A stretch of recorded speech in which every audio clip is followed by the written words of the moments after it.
అందరికీ నమస్కారం. ఆంధ్రప్రదేశ్ రాష్ట్ర రాజధానిగా అమరావతిని నిర్ణయిస్తూ రాష్ట్రపతి గారు కూడా సంతకం పెట్టారు. గెజిట్ కూడా జారీ అయింది.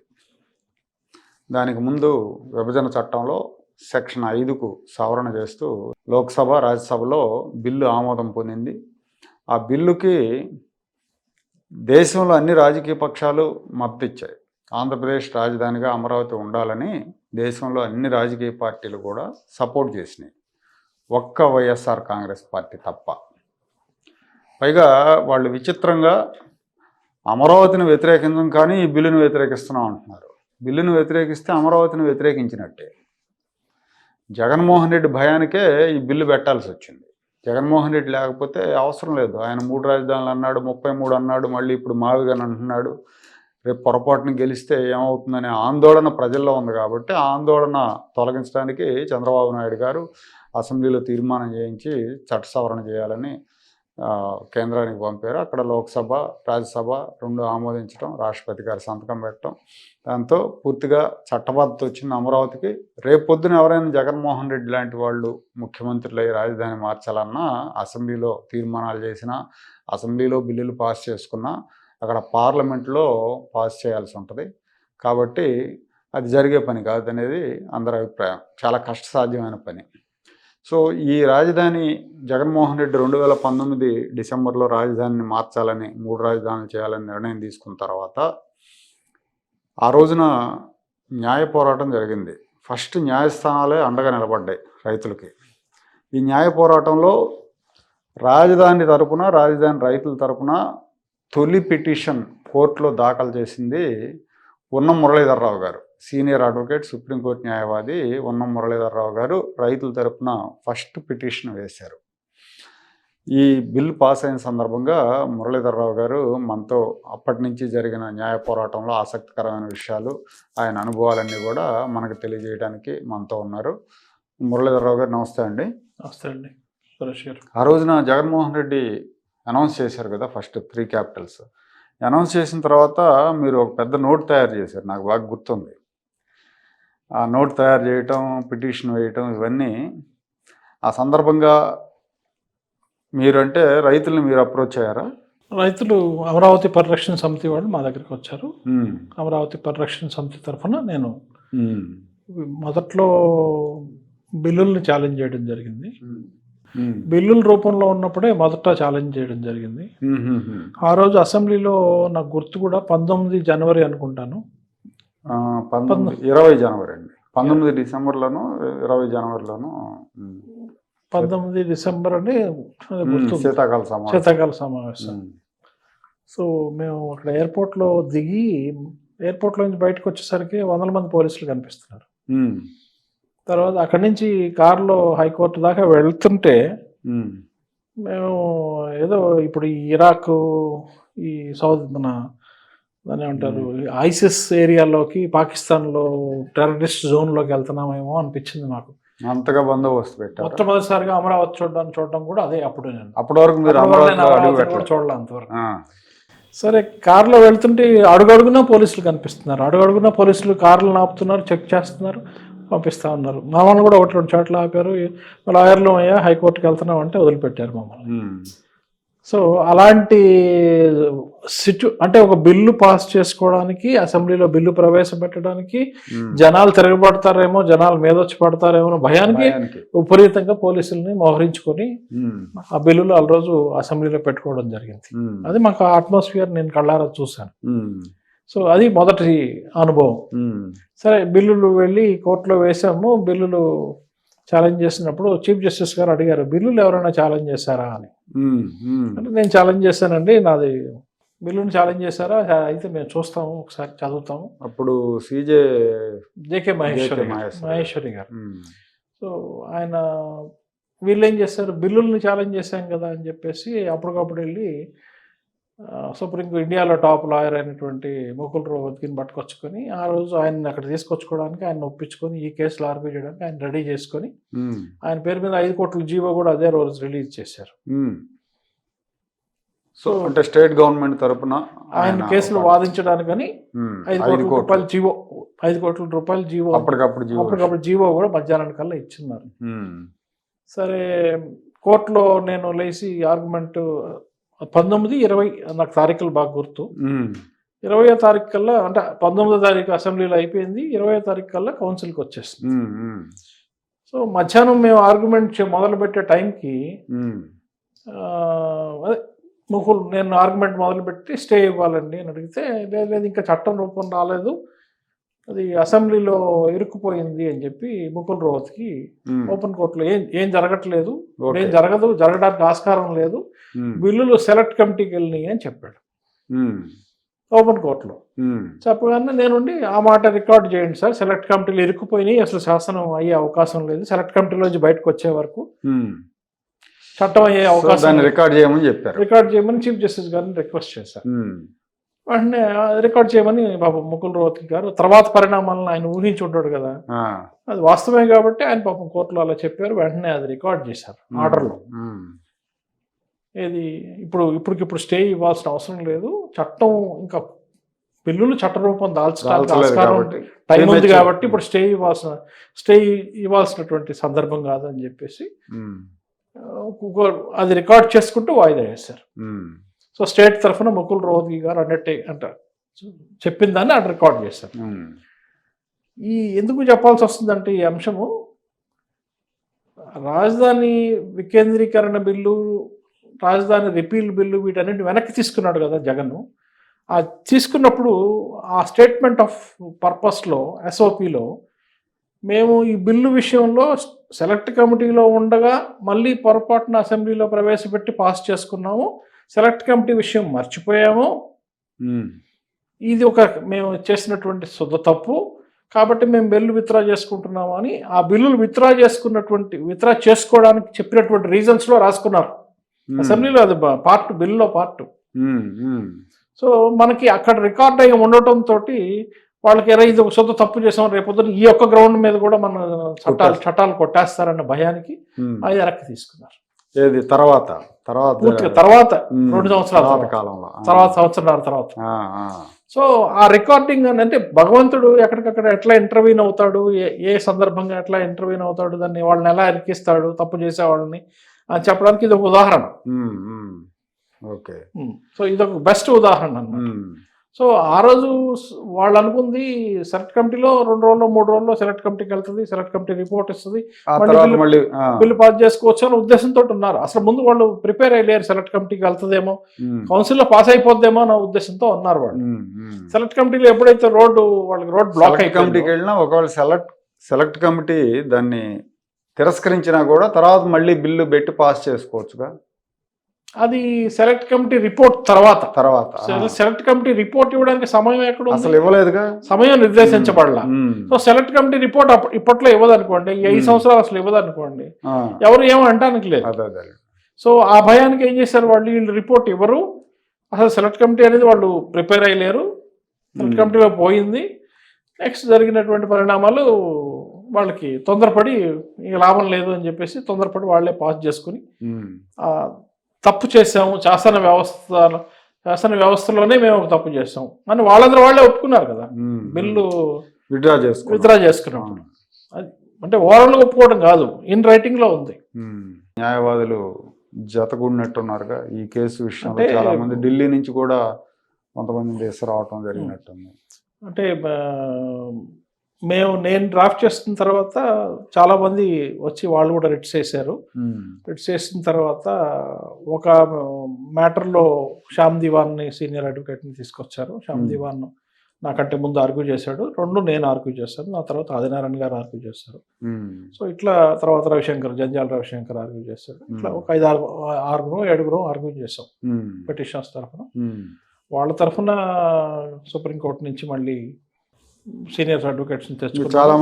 చాలా మంది వచ్చారు, వాళ్ళు సీనియర్ అడ్వకేట్స్ చాలా మందిని తెచ్చుకున్నారు. సో వాళ్ళకి ఆర్గ్యుమెంట్లు అయిపోయే టైంకి సగంలో అంటే ఆ ఆర్గ్యుమెంట్లు అయిపోయి వాళ్ళ ఆర్గ్యుమెంట్లు అయిపోయిన తర్వాత రిప్లై చెప్పే టైంకి బిల్లులు విత్డ్రా చేసుకున్నారు.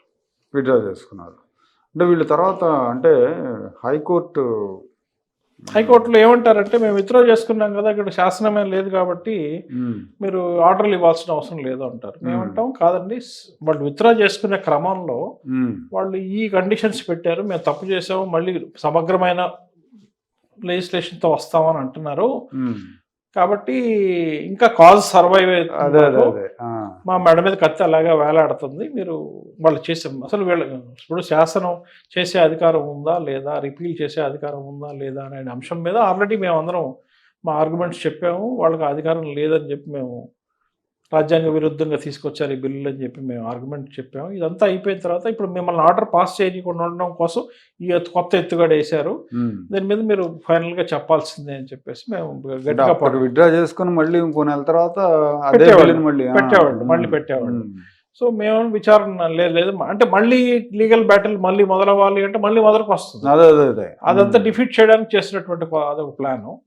సో అల్టిమేట్లీ మేము రిక్వెస్ట్ చేసి కోర్టును ఆర్డర్ పాస్ చేయమని అడిగితే కోర్టు మెరిట్స్లోకి వెళ్ళి మా ఆర్గ్యుమెంట్స్ అన్నింటినీ కన్సిడర్ చేసి మెరిట్స్లో ఆర్డర్ పాస్ చేస్తుంది. ఆర్డర్ మీద సుప్రీంకోర్టుకి వెళ్ళినట్టున్నారు, మళ్ళీ ఆర్డర్ మీద సుప్రీంకోర్టుకి వెళ్ళారు. దానిలో అప్పుడు వచ్చినటువంటి ముఖ్యమైనటువంటి అంటే ఆ రోజు వాళ్ళు శాసనసభలో చేసిన చర్చ ఏంటంటే ఇది పేదవాడికి అగరం అంటే ధనికుడికి పేదవాడికి మధ్యన పోరాటం, ఈ రాజధానిలో పేదవాళ్ళు అసలు ఎంటర్ కాకూడదా, ఇట్లాంటి రకరకాల వాదనలు చేసి తర్వాత శాసన వ్యవస్థలు మాకు శాసనాలు చేసుకునే అధికారం లేదా, మేము శాసనాలు చేస్తే దాన్ని కోర్టులు ఇంటర్ఫేర్ అవుతాయా, కోర్టులు తమ పరిధి దాటి మా దానిలోకి వస్తున్నాయి, జడ్జిల మీద కూడా చాలా నెగటివ్ కామెంట్స్ చాలా చాలా చాలా చాలా అసలు పరిధి దాటి మాట్లాడడం జరిగింది ఒక సందర్భంగా, చాలా సందర్భాల్లో. జడ్జిలను కూడా మొదటిసారి మేము ఆర్గ్యుమెంట్లు చెప్పినప్పుడు మహేశ్వరి గారిని అర్ధాంతరంగా ట్రాన్స్ఫర్ చేశారు, తీర్పు రావడానికి మళ్ళీ బెంచ్ బ్రేక్ అయింది, మళ్ళీ కొత్త చీఫ్ జస్టిస్ రావడానికి టైం పట్టింది. ఇట్లా రకరకాల ప్రయత్నాలు, ఎన్ని ప్రయత్నాలు చేయాలో అన్ని ప్రయత్నాలు చేశారు. అట్లాగే జడ్జెస్ని అంటే మాటల ద్వారా కానీ చేష్టల ద్వారా కానీ బయట మాట్లాడడం ద్వారా కానీ లెటర్లు రాయడం ద్వారా కానీ జడ్జిలను కూడా భయభ్రాంతులకు గురి చేయడానికి ప్రయత్నం చేశారు. బాగా ఒక రకమైన ఒత్తిడి తీసుకొచ్చారు. Social media mind game, social మీడియాలో జడ్జిల్ని ట్రోల్ చేయటం, వాళ్ళ మీద పర్సనల్గా వాళ్ళని కామెంట్ చేయటం. సో ఇవన్నీ ఏంటంటే వాళ్ళు ఇదేదో మమ్మల్ని పర్సనల్గా ట్రోల్ చేస్తున్నారు, ఇవన్నీ మేము ఈ గొడవ మాకెందుకులే, ఈ కేసు నేను ఎందుకు రాయాలే అని వాళ్ళందరూ కాడి కింద పడేసి పక్కకు జరిగిపోతారు, జరపాలి, ఎవరు దానికి తీసుకోవడానికి ముందుకు రాకూడదు అనే ఉద్దేశంతో పర్సనల్ అటాక్ చేయడం మొదలుపెట్టారు. అదండి.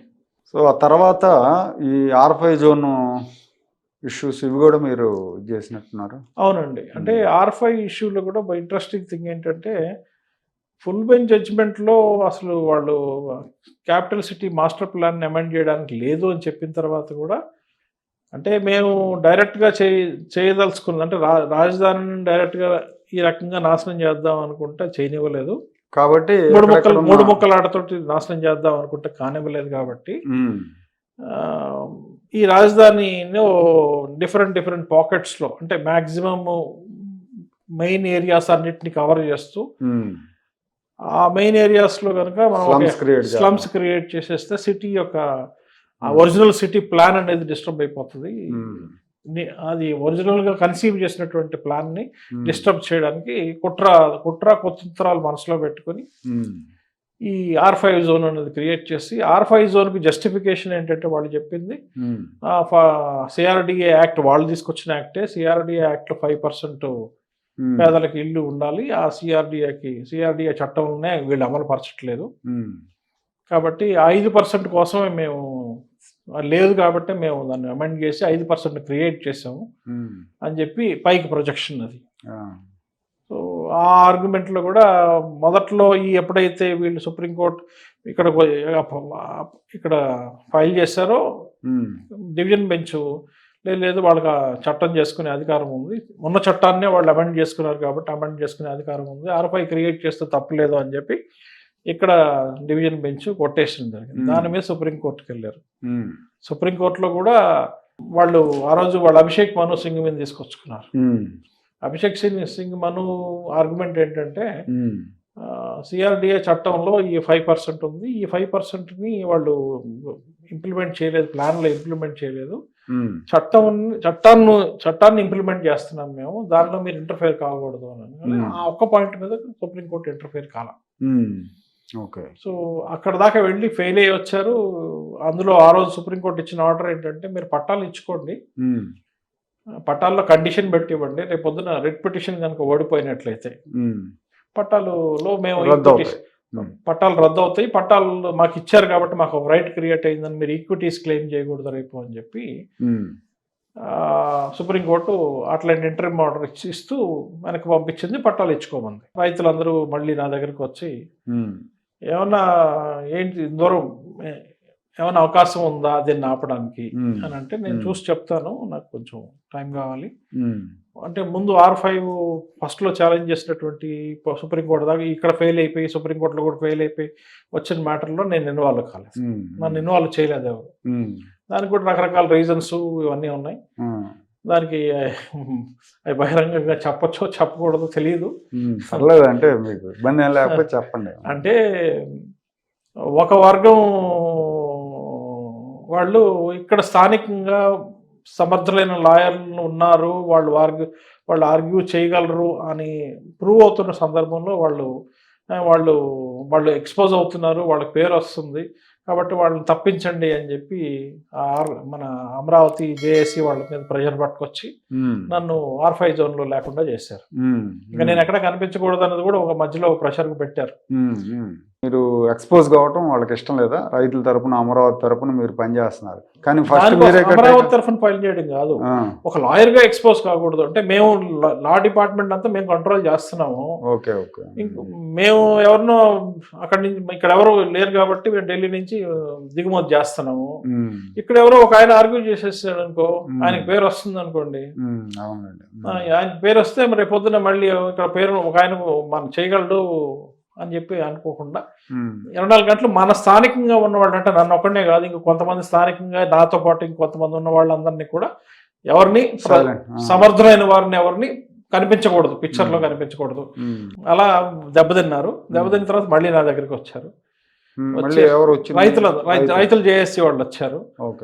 వస్తే నేను మళ్ళీ ఒక కొత్త కేసు చూసి దాని మీద అంతా రీసెర్చ్ చేసుకొని మొత్తం డ్రాఫ్ట్ రెడీ అయ్యేసరికి నాకు 20 రోజులు పట్టేది డ్రాఫ్ట్ చేసుకోవడానికి. అంటే ఆల్రెడీ మొత్తం ఒకసారి వెళ్ళి వచ్చిన కేసు కదా, దాన్ని ఎలా చేయాలి అని చెప్పి డ్రాఫ్ట్ చేయగానే నాకు అర్థమైపోయింది దీనిలో మన స్టే వస్తుంది అని చెప్పి 20 రోజుల తర్వాత వేసి దానిలో స్టే తీసుకోవడం జరిగింది. మళ్ళీ R5లో స్టే తీసుకుంటే ఆ రకంగా ఇళ్ళు కట్టడాలు ఆగినాయి. ఫైనల్ వర్డిక్ట్కి అనుగుణంగా మీరు వెళ్ళిపోవాల్సి ఉంటుందని చెప్పడం వల్ల ఆగారు. కాదు మీరు ఇప్పుడు ఇల్లు కట్టకూడదని ఇచ్చారా? కట్టకూడదని ఆర్డర్. ఇప్పుడు మీరు ఫైనల్ వర్డిక్ట్లో ఒకవేళ రేపు పొద్దున మీకు క్యాన్సిల్ అయిపోతే ఈ ప్రజాధనం అంతా దుర్వినియోగం అవుతుంది కదా, కాబట్టి కట్టొద్దని ఇచ్చింది. కాబట్టి మీరు కట్టకూడదు అని చెప్పించింది. మీరు కోర్టులో కేసు తేలే వరకు మీరు కట్టడానికి వీల్లేదని చెప్పించింది. ఓకే. సో అలా ఒక స్లమ్ గా తయారు చేద్దాం అనుకున్న అమరావతిని అట్లా ఆపగలిగాం. అంటే ఈ సెకండ్ అటెంప్ట్ ఇది. ఫస్ట్ అటెంప్ట్ ఏమో అసలు మూడు ముక్కలాట, రెండోది స్లమ్ గా తయారు చేద్దాం అనుకున్నారు, రెండో దాన్ని కూడా ఆపగలిగాం. దీని తర్వాత రాజధానిలో కొన్ని గ్రామాలని అటు మున్సిపాలిటీలో పెట్టాలని, మున్సిపాలిటీలో ఒక 6 గ్రామాలని మున్సిపాలిటీ తాడేపల్లి మంగళగిరి మున్సిపాలిటీలోకి కొంత తరలించడం, అక్కడ ఎలక్షన్ జరపాలని అనుకోవటం, చాలా రకరకాల ఊళ్ళల్లో తీర్మానాలు మేమందరం మా గ్రామాలన్నింటినీ కలుపుతామని తీర్మానాలు చేయించారు. తీర్మానాలు చేయించి ఎలక్షన్ జరపడానికి ట్రై చేశారు. అంటే ఎలక్షన్ జరిపి అంటే ఊళ్ళల్లోనే 2 వర్గాల రైతుల్ని అంటే సమిష్టిగా పోరాడుతున్నటువంటి రైతుల్ని 2 వర్గాలుగా విడగొట్టి వాళ్ళకి పదవులు వస్తాయి అనుకుంటే 2వ వర్గం తయారవుతుంది కదండి, అటు 2 వర్గాలు చేసి వాళ్ళతోటి రాజకీయంగా మళ్ళీ అక్కడ కూడా విభజించు పాలించు అన్నప్పుడు వాళ్ళకు కూడా ఇంకో 2వ వర్గం తయారవుద్ది కదా. సో ఆ ప్రయత్నాలు కూడా కుట్ర కుతంత్రాలు కూడా రెగ్యులర్గా ఆ గ్రామ తీర్మానాలు పాస్ అవుతున్నప్పుడే మాకు విలీనాన్ని మేము ఒప్పుకోవట్లా, తర్వాత వీళ్ళు ఎంతసేపు దాని మీద అమరావతి మీద కులముద్ర వేయటం పదే పదే అంటే కులం గురించే చెప్తా ఉన్నారండి. మొన్న కూడా విజయసాయి రెడ్డి చట్ట సవరణ జరిగిన రోజు మీరు అమరావతి నిర్మించండి కానీ దాన్ని అమరావతిగా మార్చకండి అని చెప్పి కేంద్ర ప్రభుత్వానికి విజ్ఞప్తి చేసినట్టు, కేంద్రానికో రాష్ట్రానికో. వీళ్ళనే అన్నాడు, ఎవరిని మీరు తెచ్చుకున్నారు అమెండ్మెంట్ బాగానే ఉంది, బట్ నేను ఒక సలహా ఇస్తున్నాను, అది అమరావతి కిందకి మార్కుండా చూసుకోండి అని ఏదో ఒక వ్యంగ్యంగా కులం పేరు పెట్టి అనడం జరిగింది పదే పదే. దీని మీద పూర్తి వివరణ ఏంటంటే, ఈ 29 గ్రామాల రాజధాని డిక్లేర్ చేసినటువంటి క్యాపిటల్ సిటీ ఏరియాలో ఎస్సీ ఎస్టీలు 32% ఉన్నారండి, కమ్మవారు 18% ఉన్నారు, రెడ్లు 23% ఉన్నారు, బీసీలు 14% ఉన్నారు, కాపులు 9% ఉన్నారు, మైనారిటీలు 3% ఉన్నారు, అదర్స్ 1%. ఇది కులాల వారీగా నిష్పత్తుల రూపంలో రాజధాని ప్రజలందరికీ అర్థం కావాలి. మాట్లాడితే అదేదో ఒక కులానికి సంబంధించినటువంటి రాజధానిగా చిత్రించడానికి, నమ్మించడానికి 24 గంటల సాక్షిలో, సాక్షి పత్రికలో, సాక్షి టీవీలో, లేకపోతే వైకాపా నాయకులందరూ ఇదేదో ఒక కులముద్ర వేయడానికి రాజధాని మీద ప్రయత్నం చేస్తున్నారు. పైగా అక్కడ అంతా కూడా చిన్న చిన్న రైతులే అండి, పెద్ద రైతులు ఎవరు లేరు. 20 ఎకరాల పైన ఉన్న వాళ్ళు అంతా పట్టుమని 15 మంది 20 మంది కూడా లేరు. అదేనండి ఆ అనాలిసిస్, 29 గ్రామాలు. ఆ అనాలిసిస్ కూడా ఇస్తాను సురేష్ గారు మీకు, అది కూడా ప్రజలకు తెలియాలి. ఇదేదో దీంట్లో మొత్తం 34,400 ఎకరాలలో 1 ఎకరం ఉన్నవాళ్ళు, 1 ఎకరం అంతకంటే తక్కువ ఉన్నవాళ్ళు 20,575 మంది ఉన్నారు. చూడండి, 1-2 ఎకరాల మధ్యలో ఉన్నవాళ్ళు 5,227 మంది ఉన్నారు. 2 ఎకరాలు 5 ఎకరాల మధ్యలో ఉన్నవాళ్ళు 3,337 మంది ఉన్నారు. 95% వాళ్ళే ఉన్నారు 5 ఎకరాల లోపు. 5 ఎకరాలు 10 ఎకరాల్లో ఉన్నవాళ్ళు. సో 90% మంది, అంటే 34,000 ఎకరాలలో 90% భూములు, అంటే ఆల్మోస్ట్ 30,000 ఎకరాల పైనే ఈ చిన్న సన్నకారు రైతులు మాత్రమే వాళ్ళు భూములు ఇవ్వటం జరిగింది. సో ఇది ఈ రకంగా కూడా ఇదేదో ధనికుల రాజధాని, ఓన్లీ డబ్బున్న వాళ్ళు మాత్రమే రాజధానిలో ఉండాలా అనే ఒక ప్రచారం కూడా రోజు చేస్తున్నారు. ఇది వాస్తవంగా ఇది స్టాటిస్టిక్స్. ఈ స్టాటిస్టిక్స్ ప్రజలందరూ గమనించాలి. ఓకే. తర్వాత మొన్న వైవి సుబ్బారెడ్డి రాజ్యసభలో మాట్లాడుతూ, సరే ఒక ఆయన మిథున్ రెడ్డి లోక్సభలోనేమో వీళ్ళంతా కూడా ముందే కొనుక్కున్నారు, రాజధాని నిర్ణయించడానికి ముందే తెలుగుదేశం వాళ్ళంతా అక్కడ భూములు కొన్నారు, ఆ తర్వాత రాజధాని అక్కడ ఏర్పాటు చేశారు, వీళ్ళు ఇన్సైడర్ ట్రేడింగ్కి పాల్పడ్డారు అని చెప్పాడు. 5 ఏళ్ళు వాళ్ళు అదే ప్రచారం చేశారు, రాష్ట్రంలో ఢిల్లీలో కూడా చేశారు, చాలా మందిని నమ్మించారు కూడా ఢిల్లీలో. అదొక పాయింట్. అయితే రెండో పాయింట్, వైవి సుబ్బారెడ్డి పెద్ద మనుషుల ఒప్పందాన్ని ఉల్లంఘించారని మాట్లాడాడు. యాక్చువల్లీ పెద్ద మనుషుల ఒప్పందం 1937లో స్వాతంత్రం రాకముందు ఎవరో 4 పెద్ద మనుషులు కూర్చొని మాట్లాడుకున్నారండి. దాన్ని ఇప్పుడు అమలు చేయాలంటారు. ఆ తర్వాత స్వాతంత్రం వచ్చింది దేశానికి, రాష్ట్రం విడిపోయింది, చెన్నై మద్రాస్ ప్రెసిడెన్సీ నుంచి తెలంగాణ వచ్చి కలిసింది, మళ్ళీ విడిపోయింది. దానికి చట్టబద్ధత ఎట్లా ఉంటుంది అసలు? అంటే మీరు అడ్వకేట్ కదా. అవునండి. ఈ శ్రీబాగ్ ఒప్పందం ఏదైతే నిన్న సుబ్బారెడ్డి గారు మళ్ళీ, అంటే వాళ్ళు జిఎన్ రావు కమిటీలో చూడండి, లేకపోతే బోస్టన్ కన్సల్టింగ్ గ్రూప్ రిపోర్ట్లో కానివ్వండి, అన్ని చోట్ల వాళ్ళు శ్రీబాగ్ ఒప్పందం అని రిపీటెడ్గా మాట్లాడడం జరిగింది. ఈ శ్రీబాగ్ ఒప్పందం అనేది కాశీనాథుని నాగేశ్వరరావు అని ఆంధ్ర పత్రికకి ఓనరు, ఆయన చెన్నైలో ఉండేవాడు. ఆయన ఇంటి పేరు శ్రీబాగ్. ఆయన ఇంట్లో 1937లో, స్వాతంత్రానికి 10 ఏళ్ల ముందు, స్వాతంత్రం రాకముందు 10 ఏళ్ల ముందు కూర్చుని ఆంధ్రప్రదేశ్, అప్పుడు మనం ఆంధ్ర రాష్ట్రం మొత్తం మద్రాసు రాష్ట్రంలో భాగం. అప్పట్లో ఈ రాజకీయ నిరుద్యోగులు, రాజకీయ ఉపాధి లేని వాళ్ళు, గుర్తింపు తగ్గిన వాళ్ళు ఇప్పుడు చేస్తున్నటువంటి ఈ 3 ముక్కలాటలు, ఇట్లాంటి రాజకీయ స్వార్థం కోసం, ప్రత్యేక రాష్ట్రం కోసం ఆ రోజున వాళ్ళు, ప్రత్యేక రాష్ట్రం అప్పటికి బిగిన్ కల, ఆ తర్వాత ఎప్పుడో కదా బిగిన్ అయింది. వాళ్ళు అనేది ఏంటంటే, ఈ రాష్ట్రంలో ఆంధ్ర రాష్ట్రంలో వాళ్ళ గుర్తింపు కోసం తాకట్లు పెట్టడానికి ట్రై చేస్తున్నప్పుడు సరే ఓకే, ఒకవేళ రేపు పొద్దున తెలుగు వాళ్ళు భాషా ప్రయుక్త రాష్ట్రాలు, అప్పుడు పొట్టి శ్రీరాములు ఉద్యమం తర్వాత కదా భాషా ప్రయుక్త రాష్ట్రాలు ఏర్పడింది. 10 సంవత్సరాల క్రితం ఈ ఆలోచన లేదు. తెలుగు రాష్ట్రంలో ఎవరు మంత్రులు కావాలి, ప్రకాశం పంతులు గారిని దించడానికి అవన్నీ రకరకాల రాజకీయాలు చేసి ఆయన కాళ్ళు పట్టుకొని లాగి ఆయన నిద్రపోనీయకుండా ప్రకాశం పంతులు గారిని ఏ రోజు ఆ రాజకీయాలు అవన్నీ పాపం ఇప్పుడు వాళ్ళు ఈ జనరేషన్ కి ఎవరికీ తెలియదు. సో ప్రకాశం పంతులు గారిని ఏ రోజు నిద్రపోనీలా. ఆయన చీఫ్ మినిస్టర్ గా ఉన్నంతసేపు ఉమ్మడి మద్రాస్ కి ఎక్కువ కాలం ఆయన one of the best chief minister గా పేరు తెచ్చుకున్నాడు. ఆయన దిగిపోయిందాక నిద్రపోలే ఇక్కడ రాజకీయ నిరుద్యోగులు.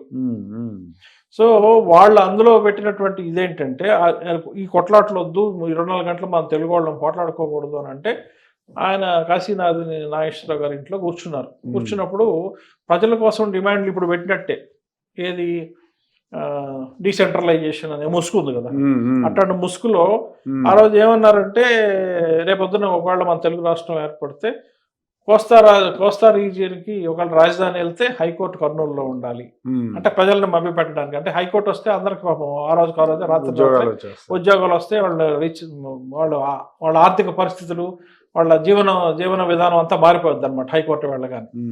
సో ఇలా ఒప్పందం చేసుకున్నారు.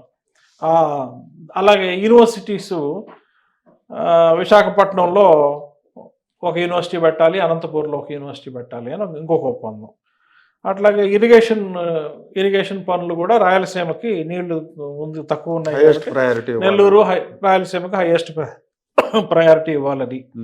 అట్లాగే జనాభా ప్రాతిపదికన ఎమ్మెల్యే సీట్లు కాదు, రాయలసీమలో జనాభా తక్కువ ఉన్నారు, కొంచెం మాకు కోస్టల్తో ఈక్వల్ గా సీట్లు కావాలన్నారు. కోస్టల్తో ఈక్వల్ గా మాకు ఎమ్మెల్యే సీట్లు కావాలి అన్నారు. అది కూడా అదెందుకు అడిగారు కూడా అర్థమవుతుంది అందరికి. అంటే కోస్టల్తో ఈక్వల్ గా లేకపోతే వాళ్ళు ఎక్కడైనా ఎమ్మెల్యే సీట్లు తక్కువ ఉంటే వాళ్ళు ఎక్కడైనా కూడా రాయలసీమ నుంచి వచ్చే నాయకులకి తక్కువ ఉన్నా కానీ వాళ్ళే ముఖ్యమంత్రులు అయ్యారు ఇప్పుడు దాకా. సరే అప్పుడు ఇట్లాంటి గొడవల వల్ల వాళ్ళు తీసుకోగలిగారు అప్పర్ హ్యాండ్. సో ఇది నేపథ్యం, ఏది శ్రీబాగ్ ఒప్పందానికి నేపథ్యం. దీనికి ఒక చట్టబద్ధత కానీ, ఇది చట్టం కానీ, లేకపోతే ఒక రూల్ కానీ ఏమీ కాదు. కాబట్టి ఇది ఏ రోజు దీన్ని అమలుపరచాలి అనేటువంటి అమలుపరచదగినటువంటి అంశం కాదు ఇది. సో పెద్ద మనుషులు అన్నారు, పెద్ద మనుషుల ఒప్పందం అనే మాట్లాడుతున్నారు వీళ్ళు. పెద్ద మనుషుల ఒప్పందం అనుకుందాం. తర్వాత 53లో ఆంధ్ర రాష్ట్రం ఏర్పడింది. కర్నూలులో రాజధాని పెట్టారు, గుంటూరులో హైకోర్టు పెట్టారు. తర్వాత 56 నాటికి వచ్చేసరికి ఆంధ్రప్రదేశ్ తీసుకెళ్లి తెలంగాణను తీసుకొచ్చి ఆంధ్రప్రదేశ్లో విలీనం చేశారు. ఇది ఆ రోజు ఫజల్ అలీ కమిటీని అపాయింట్ చేసి ఆ రోజు భాషా ప్రయుక్త రాష్ట్రాలుగా తెలుగు మాట్లాడే వాళ్ళందరూ ఒక రాష్ట్రంగా ఉండాలని అప్పుడు 56లో. సో 56లో మొదటి చీఫ్ మినిస్టర్ రాయలసీమ నుంచి అయ్యాడు కదా. మరి శ్రీబాగ్ ఒప్పందాన్ని ఏం చేశాడు? తొంగలో దొక్కాడా? శ్రీబాగ్ ఒప్పందం అక్కడి నుంచి తర్వాత రాయలసీమ నుంచి ముఖ్యమంత్రులు అయ్యారు కదా. మరి శ్రీబాగ్ ఒప్పందం ఏ రోజు గుర్తు రాలేదా? ఇవాళ 1937లో మాట్లాడుకున్నది ఏదో. సరే చూద్దాం, ఈ రాయలసీమ శ్రీబాగ్ ఒప్పందం ప్రకారం వాళ్ళు అడిగిన డిమాండ్ల ప్రకారమే చూద్దాం. చూస్తే శ్రీబాగ్ ఒప్పందం తర్వాత రాయలసీమలో 7 యూనివర్సిటీస్ ఏర్పడ్డాయి, educational institutions. Shri Venkateswara university 1954లో ఏర్పడింది. శ్రీకృష్ణదేవరాయ యూనివర్సిటీ 1981లో అనంతపూర్లో ఏర్పడింది. పద్మావతి మహిళా విశ్వవిద్యాలయం తిరుపతిలో ఏర్పడింది. ద్రవిడియన్ యూనివర్సిటీ కుప్పంలో 1997లో ఏర్పడింది. యోగి వేమన యూనివర్సిటీ 2006లో కడపలో ఏర్పడింది. రాయలసీమ యూనివర్సిటీ 2008లో కర్నూలులో ఏర్పడింది. జేఎన్టీయు అనంతపూర్ 2008లో అనంతపూర్లో ఏర్పడింది. సో 7 ఎడ్యుకేషనల్ ఇన్స్టిట్యూషన్స్ వచ్చినాయి. ఇన్ని ఇన్స్టిట్యూషన్స్ ఇవాళ కోస్తా ఆంధ్రాకు కూడా లేవు. తర్వాత ఇరిగేషన్ ప్రాజెక్ట్స్ వచ్చేసరికి తుంగభద్ర 1940-50లో 37 శ్రీబాగం.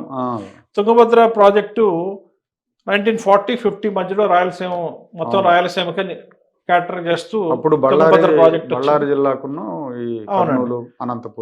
అనంతపూర్ కర్నూలు డిస్ట్రిక్ట్ 2 జిల్లాల కోసం తుంగభద్ర కెనాల్ వాటర్ని వాడటం జరిగింది. తర్వాత శ్రీశైలం 1981లో వచ్చింది. సోమశిల 1989లో వచ్చింది. తెలుగు గంగ ప్రాజెక్టు ఇంకా మ్యాక్సిమం తెలుగు గంగ ప్రాజెక్టు అది కూడా అమలు పరచడం జరిగింది. సో ఈ శ్రీబాగ్ ఒప్పందంలో చెప్పబడినవి అన్నీ కూడా ఆల్రెడీ ఎప్పుడో ఫుల్ఫిల్ అయిపోయినాయి. సో ఈ శ్రీబాగ్ ఒప్పందాన్ని పట్టుకొని వేలాడతారు ఏంటి వీళ్ళు? అంటే జనాల్ని ఊరికే డైవర్ట్ చేయటమేనా? ఏదో ఉంది అక్కడ, ఏదో మనకి లోపం జరిగింది, అదేదో లోపం జరిగింది అని, అంటే 24 గంటలు ప్రజల్ని విడగొట్టడానికేనా? అదేగా ఇప్పుడు కూడా అండి వాళ్ళు ఏమంటున్నారు, మొత్తం అమరావతిలోనే పెడుతున్నారు అని మాట్లాడుతున్నారు. మేము వికేంద్రీకరిద్దాం అనుకున్నాం, విశాఖపట్నంలో ఒక రాజధాని, కర్నూలులో ఒక రాజధాని, అమరావతిలో ఒక రాజధాని పెట్టాలనుకున్నాం, మీరు అన్ని అమరావతిలోనే పెడుతున్నారు. చంద్రబాబు నాయుడు గతంలో అన్ని హైదరాబాద్లో పెట్టాడు, మిగతా ప్రాంతాలన్నీ నెగ్లెక్ట్ చేశాడు, ఇప్పుడు అలా చేస్తున్నాడు అనేది వాళ్ళు ప్రధానమైన ఆరోపణ. అది ఒక మిష అండి, అది ఒక ముసుగు. క్యాబినెట్ రెజల్యూషన్ ఒకసారి మీరు చూస్తే ఈ క్యాబినెట్ రెజల్యూషన్లో ఏమన్నారంటే, to locate the capital city in the central place of the state around Vijayawada and to go for a decentralised development in the state with 3 mega cities and 14 smart cities. It is proposed to go for a land pooling system to be worked out by the cabinet subcommittee. So decentralisation అనేది అమరావతితో పాటే చంద్రబాబు నాయుడు ప్రభుత్వం తీసుకున్నటువంటి నిర్ణయం.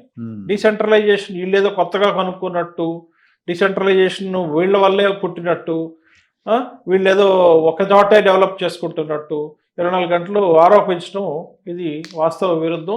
ఇది cabinet resolution యొక్క copy. అధికార వికేంద్రీకరణ అనేది అది జగన్ కనుక్కున్న విషయం కాదు. 2014-19 మధ్యలో చంద్రబాబు నాయుడు క్యాబినెట్ తీసుకున్నటువంటి నిర్ణయం. దాన్ని అక్షరాల సూచన తప్పకుండా అమలు చేస్తున్నది కూడా తెలుగుదేశం గవర్నమెంట్. ఇప్పుడు మేము ఇవన్నీ కోర్టులో ఆర్గ్యూ చేసాం, ఈ క్యాబినెట్ రెజల్యూషన్ ఆర్గ్యూ చేసాం. దీంతో పాటు అండి శివరామకృష్ణన్ కమిటీ నివేదికను కూడా ఉదాహరిస్తున్నారు ప్రతిసారి. శివరామకృష్ణన్ కమిటీ అమరావతిలో రాజధాని పెట్టొద్దని చెప్పింది, వాళ్ళ సిఫార్సులు తుంగలో దొక్కేశాడు చంద్రబాబు నాయుడు, ఇన్సైడర్ ట్రేడింగ్ పాల్పడ్డాడని మాట్లాడుతున్నారు. మీరు అసలు నాకు వాస్తవంగా ఈ మాట్లాడే వాళ్ళందరూ లేదా ఈ దుష్ప్రచారం చేసే వాళ్ళందరూ శివరామకృష్ణన్ కమిటీ రిపోర్ట్ చదివారో లేదో నాకైతే తెలియదు, కానీ శివరామకృష్ణన్ కమిటీ కంక్లూషన్స్లో పారా 6.1 అని 6.1లో క్లియర్గా ఏం చెప్పారంటే, summary and conclusion of Sivaramakrishnan కమిటీలో వాళ్ళు ప్రభుత్వం కనుక గ్రీన్ఫీల్డ్ సిటీ ఏర్పాటు చేసుకోవడానికి తగినంత స్థలం కనుక ప్రొక్యూర్ చేసుకోగలిగితే పెట్టుకోండి, మీకు ఎక్కడ కావాలో అక్కడ పెట్టుకోమన్నారు. ఇవాళ మీరు ఈ అమరావతి లొకేషన్ యొక్క ఎందుకు డిసైడ్ చేశారంటే సెంట్రాలిటీ అనేది ఒక కీ పాయింట్. శివరామకృష్ణన్ కమిటీ కూడా ఏది పెట్టినా మీరు సెంట్రల్గా అన్ని ప్రాంతాలకి సమదూరంలో పెట్టండి అని కూడా చెప్పింది. ల్యాండ్ పూలింగ్ పద్ధతి కూడా వెళ్ళండి, మీరు అర్బన్ ఏరియాస్లో కనుక వెళ్ళి సిటీకి ఏదైనా ఒక సిటీకి దగ్గరలో మీరు భూమిని మీరు అక్వైర్ చేయాలని ప్రయత్నం చేస్తే అక్విజిషన్ అనేది చాలా లాంగ్ ప్రాసెస్, మీకు రాజధాని ఏర్పడడం డిలే అవుతుంది, ఆ పని కూడా చేయబాకండి, ల్యాండ్ పూలింగ్కి వెళ్ళండి అని సజెషన్ కూడా ఇచ్చారు శివరామకృష్ణన్ కమిటీ. ల్యాండ్ పూలింగ్కి వెళ్ళేటప్పుడు మీరు ఏదైనా ఒక రాజధాని పక్కనే తీసుకోబాకండి, అంటే ఏదైనా ఒక నగరం పక్కనే తీసుకోబాకండి. నగరం పక్కనే తీసుకునే పని అయితే ఆ నగరం ఆల్రెడీ ఒక అన్ప్లాన్డ్గా డెవలప్ అయి ఉంటుంది.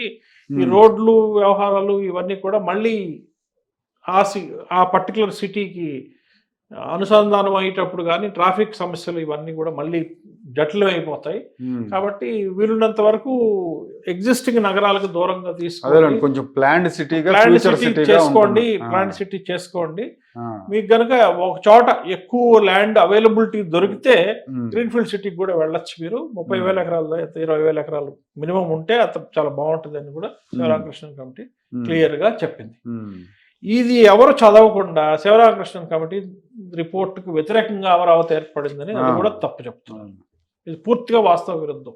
శివరామకృష్ణన్ కమిటీ ఎక్కడా కూడా ఇది పనికిరాదు, అమరావతి పనికిరాదు, లేదా అమరావతి ఏరియా విజయవాడ VGTM, ఆ రోజు అమరావతి అనే టాపిక్ లేదు కదా, VGTM ఏరియా గుంటూరు తెనాలి మంగళగిరి ఈ ఏరియాలో మీకు ఉంటే బ్రహ్మాండం, కానీ ఉంటుందో లేదో అవైలబిలిటీ ఉంటుందో లేదో. అయితే ఇక్కడ ఏంటంటే మీరు ఇంకోటి గమనించండి, లేదు సెంట్రల్లోనే క్యాపిటల్ పెడితే బాగుంటుంది, మేము కూడా స్వాగతిస్తాను, సెంట్రల్లోనే పెట్టండి అని అసెంబ్లీలో జగన్మోహన్ రెడ్డి గారు కూడా క్లియర్గా చెప్పడం జరిగింది. ఆ మాటే అంటూ నన్ను క్యాపిటల్ అనేది 30,000 ఎకరాలలో ఉండాలి, అంతకంటే తక్కువ ఉంటే బాగుండదు, చందంగా ఉండదు, చండాలంగా ఉంటుంది అని కూడా జగన్మోహన్ రెడ్డి గారు అసెంబ్లీలో చెప్పినారు. మరి ఆ రోజు ఏ ఉద్దేశంతో చెప్పాడు? సెంట్రల్లో ఉండాలి అంటే ఈ విజయవాడ గుంటూరు ఏరియాలో అంతంత ఏరియాలు దొరకవు, మళ్ళీ మీరు 30,000 ఎకరాలు తీసుకురావడం అసాధ్యం అని ఆ ఉద్దేశంతో ఆ రోజు చెప్పేశాడు. ఎప్పుడైతే చంద్రబాబు నాయుడు గారు గుడ్ విల్ పనిచేసి ఆయన ఒక పిలుపుతోటి 34,000 ఎకరాలు ఒక దగ్గర పూలప్ అయిందో ఇంకా అది జీర్ణించుకోలేని అంశం అయిపోయింది. ఇది రికార్డు. ఆ రోజు వాళ్ళు విజువలైజ్ చేయాలి. వీళ్ళు ఏమన్నారు, శివరామకృష్ణ కమిటీ వాళ్ళు 20,000 ఎకరాలు ఒక దగ్గర ఉంటే చాలు, 20,000 కూడా ఎక్కువ అనుకున్నారు.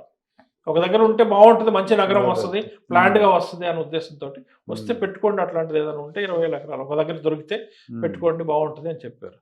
సెంట్రల్లో ఉండాలన్నాడు, 30,000 ఎకరాల్లో తక్కువ ఉండడానికి వీలు లేదన్నాడు. ఇప్పుడేమో అయ్యో 30,000 ఎకరాల్లో మీరు నగరం ఎంత కడుతున్నారని ఇప్పుడు అంటాడు. 1,00,000 కోట్లు కావాలి, 2,00,000 కావాలంటాడు. అంటే రైతులు ఇలా పూలప్ చేసి ఆయన పిలుపు మేరకు ఆయన స్పందిస్తారు, ఆయనకు భూమి ఇచ్చేస్తారు, ఇలా తొందరగా సాధ్యం అవుతుంది, ఇవన్నీ తెలియదు. ఇప్పుడు నగరం కడితే ఆయనకు పేరు వస్తుంది, అదే మెయిన్. ఇప్పుడు నగరం కడితే ఆయనకి మంచి పేరు వస్తుంది. ఆ మంచి పేరు రాకూడదు, ఆయన మంచి పేరు రాకూడదు, ఆ ప్రభుత్వానికి ఆ తెలుగుదేశం పార్టీకి మంచి పేరు రాకూడదు, వాళ్ళ చరిత్రలో నిలబడిపోతారు.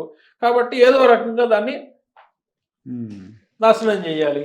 ఎన్ని రకాలుగా వీలైతే అన్ని రకాలుగా నగరాన్ని నాశనం చేయడానికి మేము ప్రయత్నం చేస్తాం. సుప్రీంకోర్టులో పిటిషన్ ఉంది కదా, దాన్ని గవర్నమెంట్ విత్డ్రా చేసుకోవచ్చు. హైకోర్టు వర్డిక్ట్ మీద అప్పుడున్న జగన్మోహన్ రెడ్డి గవర్నమెంట్ సుప్రీంకోర్టుకి వెళ్ళింది. అవునండి. ఇప్పుడు గవర్నమెంట్ వేసింది కాబట్టి, ఇప్పుడు అధికారంలో ముఖ్యమంత్రిగా చంద్రబాబు నాయుడు గారు ఉన్నారు కాబట్టి దాన్ని మేము విత్డ్రా చేసుకున్నాం, హైకోర్టు తీర్పుని మేము శిరసావహిస్తామని చెప్పి చేసుకోవచ్చు. సింపుల్గా అయిపోతుంది. సింపుల్గా ఇప్పుడు విత్డ్రా చేసేసుకుంటే అక్కడతో ఎండ్ అయిపోతుంది. ఈ full bench judgement holds good అయిపోతుంది, విత్డ్రా చేసేసుకోవచ్చు. అదే అంటే 2 years అవుతుంది, ఎందుకని చేసుకోలేదు అనేది ఒక చర్చ కూడా ఉంది. కారణాలు మనకు తెలియదండి, మనం సిస్టంలో లేం కదా. రాజధాని చట్టం మీద మేము స్టే తీసుకునే సమయంలో స్టే అడుగుతున్నటువంటి మొట్టమొదటి వాయిదాలు అంటే ఫస్ట్ టైం కేసులు బెంచ్ మీదకి వచ్చినప్పుడు ఫస్ట్ టైం ఆ రోజు కోవిడ్ ఫుల్ కోవిడ్ ఉమ్మడి మీద ఉన్నటువంటి కోవిడ్ టైము, వర్చువల్ హియరింగ్ తప్పితే ఫిజికల్గా ఎవరు కోర్టులకు అలౌడ్ కాదు. సో మేము వర్చువల్గా కోర్టులో ఆన్లైన్లో మేము అపియర్ అయ్యాం. మాకు ముందే ఇన్స్ట్రక్షన్స్ ఏమి వచ్చినాయంటే, మీరు తొందరగా లాగిన్ అయ్యి తొందరగా మీరు వర్చువల్గా రెడీగా ఉండండి, ఎందుకంటే ఈ వర్చువల్ హియరింగు అంటే బ్యాండ్ విడ్త్ అంటే ఎక్కువ మంది లాగిన్ అయితే బ్యాండ్ విడ్త్ సరిపోక కొలాప్స్ అవుద్ది సిస్టమ్. అసలు లైవ్ టెలికాస్ట్ ఆగిపోతుంది. ఆగిపోవడానికి వాళ్ళు అవసరం ఉన్నోళ్ళని లేని వాళ్ళని మొత్తం అందరినీ లాగిన్ అవ్వాలని చెప్పి ప్లాన్ చేశారు అని చెప్పి మాకు చెప్పారు. వాస్తవంగా జరిగింది. ఆ టైంలో బ్యాండ్ విడ్త్ ఎక్కడ ఆగిపోతుందో ఏంటో అని చెప్పేసి అందరూ ఆందోళన.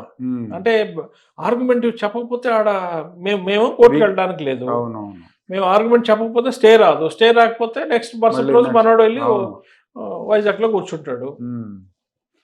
సో ఇట్లాంటి టెన్స్ సిచ్యువేషన్ కొంచెం ఎవరెవరో వచ్చేసి డిస్టర్బ్ చేశారని రకరకాలుగా మాట్లాడుతూ అంతా అది కూడా చేశారు. అంటే అది రాలేదు, డిస్టర్బెన్స్ రాలేదు, కానీ బ్యాండ్ విడ్త్ మీద లోడ్ ఎక్కువైపోయింది.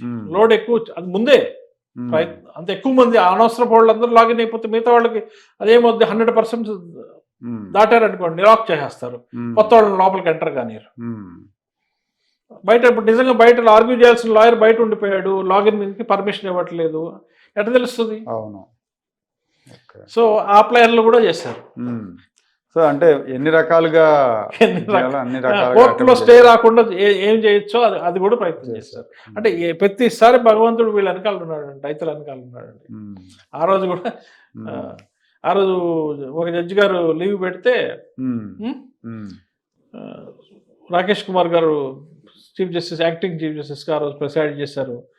అదృష్టం ఏంటంటే నేను అందరూ లేదు ఇది చట్టము, దీన్ని కౌంటర్ లేకుండా మేము స్టే ఇవ్వకూడదు అని వాళ్ళు ఆర్గ్యూ చేస్తున్నారు గవర్నమెంట్ తరఫున.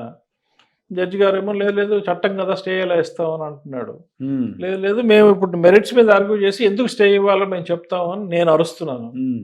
మొత్తానికి స్టే అయితే కాసేపటికి ఉండండి 2 నిమిషాలు వెయిట్ చేయండి మిస్టర్ రావు గారు, మేము మీకు స్టే ఇస్తున్నాము అని చెప్పి అప్పుడు ఆయన చెప్పిన తర్వాత నేను ఆగాను. మిగతా వాళ్ళందరూ వదిలేశారు స్టే ఎవరేమో అని. జనరల్గా జరగదు. మొత్తానికి ఆ ఇన్సిస్ట్ చేసి నువ్వు ఎట్లయినా సరే నేను మెరిట్స్ నేను ఆర్గ్యూ చేసిన తర్వాత మీరు నిర్ణయం తీసుకోండి, ఏ నిర్ణయం తీసుకున్నా ముందైతే మమ్మల్ని ఆర్గ్యూ చేయనివ్వండి అని నేను ఇన్సిస్ట్ చేశాను. అప్పుడు స్టేటస్ కో ఇచ్చారు. ఆ స్టేటస్ కో బతికిచ్చింది. 2019-24 మధ్యలో ఈ రాజధాని 3 ముక్కలాట ఏదైతే రాజధాని వికేంద్రీకరణ చట్టం, అట్లాగే repeal act, CRDA repeal act తీసుకొచ్చే ఉద్దేశం fraud on power. It has done fraud on its power. అంటే వాళ్ళకి ప్రజలు ఇచ్చిన పవర్ని ఫ్రాడ్యులెంట్గా వాడారు అని 3 సందర్భాల్లో చెప్పింది కోర్టు ఫుల్ బెంచ్. అంటే ఫ్రాడ్, ఒక ప్రభుత్వం ఫ్రాడ్ చేసిందని అని జడ్జిమెంట్లో ఉంది. పాత రోజుల్లో అయితే నైతిక బాధ్యత వహిస్తూ మొత్తం అందరు రిజైన్ చేసేవాళ్ళు. ఫ్రాడ్ కాదు, ఫ్రాడ్ అని మాట అంటే అసలు చాలా పెద్ద మాట. ఫ్రాడ్ కాదు. నేను ఒక మాట చెప్తాను.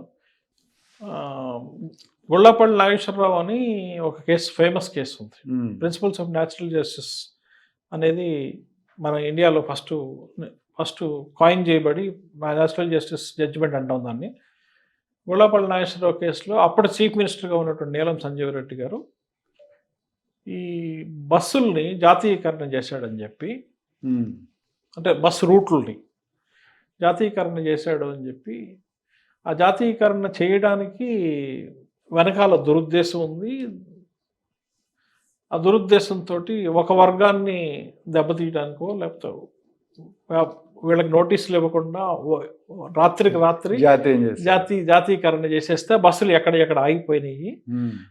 అట్లా మా బస్సులు వ్యాపారం చేసుకోవడం అనేది 19 కింద, ఆర్టికల్ 19 కింద ప్రాథమిక హక్కు కాబట్టి మాకు నోటీస్ కూడా ఇవ్వకుండా నడిపేటువంటి బస్సుల్ని ఎక్కడికక్కడ ఆపేయాల్సి వచ్చింది. ఎప్పుడైతే ప్రభుత్వాలు వీటిని పర్మిట్ లేకుండా నడపకూడదు అని అంటే అప్పుడున్న పాలసీని ఇమీడియట్గా ఓవర్ నైట్ చేంజ్ చేశారని చెప్పి దాన్ని ఛాలెంజ్ చేశారు ఆ పిటిషన్లో. సో అందులో అనకుండా అన్నారు ప్రభుత్వం తప్పు చేసిందని. ఆ ఒక్క మాటకి నీలం సంజయ్ రెడ్డి రిజైన్ చేయాల్సి వచ్చింది. ఆ రోజుల్లో స్టాండర్డ్స్ అవి. ఒక్క మాటకి నీలం సంజయ్ రెడ్డి గారు తమ చీఫ్ మినిస్టర్ పదవి రిజైన్ చేశారు. ఇప్పుడు ఫ్రాడ్ అండ్ పవర్ అని, అసలు పవర్ని ఫ్రాడ్యులెంట్గా వాడారని చెప్పినా కూడా 3 సార్లు చెప్పినా కూడా చలనం లేదు. 4 చోట్ల చెప్పారు మీరు ఫ్రాడ్యులెంట్గా పవర్ వాడాడు జగన్మోహన్ రెడ్డి అని. అసలు ఎవరికి పట్టింపు కూడా లేదు. పవర్ని ఫ్రాడ్యులెంట్గా వాడటం అంటే అంతకంటే కావాల్సిందే ఉందండి. అంటే అప్పటికిప్పటికి తోలుమందం పెరిగిపోయింది. అంటే ప్రజలు కూడా పట్టించుకోవట్లేదు కదా సార్. ఆ రోజుల్లో ప్రజలు పట్టించుకునేవాళ్ళు. కోర్టు తప్పుపట్టినప్పుడు రిజైన్ చేయాలనో లేదంటే నైతిక బాధ్యత వహించాల్సి వస్తుంది కొన్నిసార్లు. అప్పుడు ప్రజల్లో కూడా ఇది ఉండేది ఆ పట్టింపు. ఇప్పుడు ప్రజలు కూడా పట్టించుకోవట్లేదు.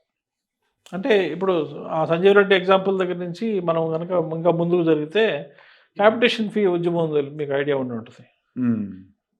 ప్రైవేటైజేషన్ ఆఫ్ ఎడ్యుకేషనల్ ఇన్స్టిట్యూషన్స్ జరిగినప్పుడు నెదురుమల్లి జనార్దన్ రెడ్డి దిగిపోవడానికి పెద్ద అజిటేషన్ జరిగింది. స్టూడెంట్స్ అందరూ రాష్ట్రం మొత్తం నుంచి, రాష్ట్రం నలుమూలల నుంచి హైదరాబాద్లో పెద్ద సభ చేశారు.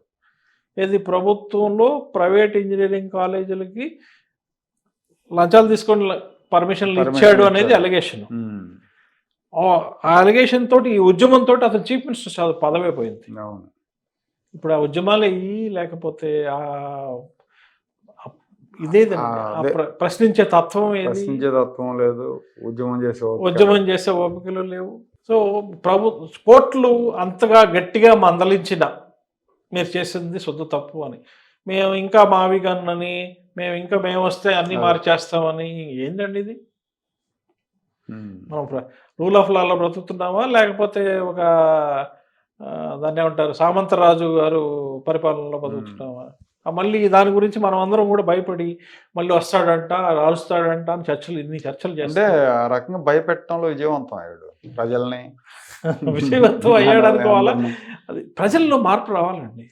ప్రజల్లో మార్పు రావాలి. ఈ రకంగా ఎవరో ఏదో మాట్లాడారు, నువ్వు ఇట్లా మాట్లాడేవాళ్ళు, ఇట్లా అధికారాన్ని దుర్వినియోగం చేసేవాళ్ళు మాకు అక్కర్లేదని చెప్పాలి. రాజధాని పనులు అర్ధంతరంగా 19 నుంచి 24 వరకు ఆపేసిన సందర్భంగా రాష్ట్ర ఖజానాకి ఎంత నష్టం జరిగింది? నేను ప్రతిసారి ఒకే ప్రశ్న కోర్టులో రిపీటెడ్గా రాశాను, రిపీటెడ్గా క్వశ్చన్ చేయడం జరిగింది జడ్జిల్ని. జడ్జీలు అందరూ ఇల్లు లేక ఇబ్బంది పడుతున్నారు. అవును, మీరందరూ అద్దెళ్లలో ఉంటున్నారు. మీరందరూ అద్దెళ్లలో రెంట్ ప్రభుత్వం మీకు ప్రభుత్వం పే చేస్తుంది రెంట్. మీకు 85% ఇల్లు కంప్లీట్ అయినాయి. మీరు కోర్టులో నుంచి బయటికి వెళ్ళి ఇలా కారు తిప్పే ఎదురుగానే మీకు కట్టిన బంగ్లాలన్నీ 85% కంప్లీట్ అయి ఉన్నాయి. అదే ఒక ప్రైవేట్ ఎంటర్ప్రైజ్, ఒక private company, real estate company అలా 85% కంప్లీట్ అయిన బిల్డింగుల్ని 5 సంవత్సరాలు అలా పాడుపెడుతుందా?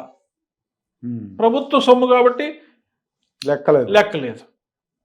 సో ఆ నష్టం ఎవరిది? అల్టిమేట్గా ఎండ్ ఆఫ్ ద డే ప్రజలది. ప్రజలు ట్యాక్స్ పేయర్స్ మనీని ఆ రకంగా వేస్ట్ చేసే అధికారం ఏ ప్రభుత్వానికి ఉందండి? ఏ ప్రభుత్వానికి లేదు. అతను లిటరల్గా వేస్ట్ చేశాడు.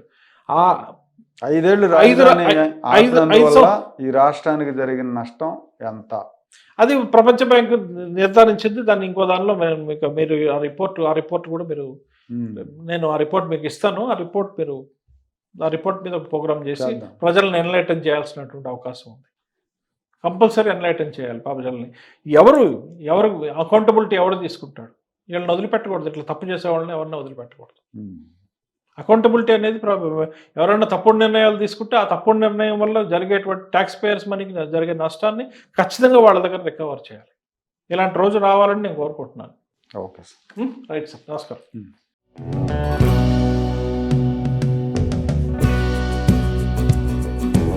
Like, share and subscribe to Rajaniti channel.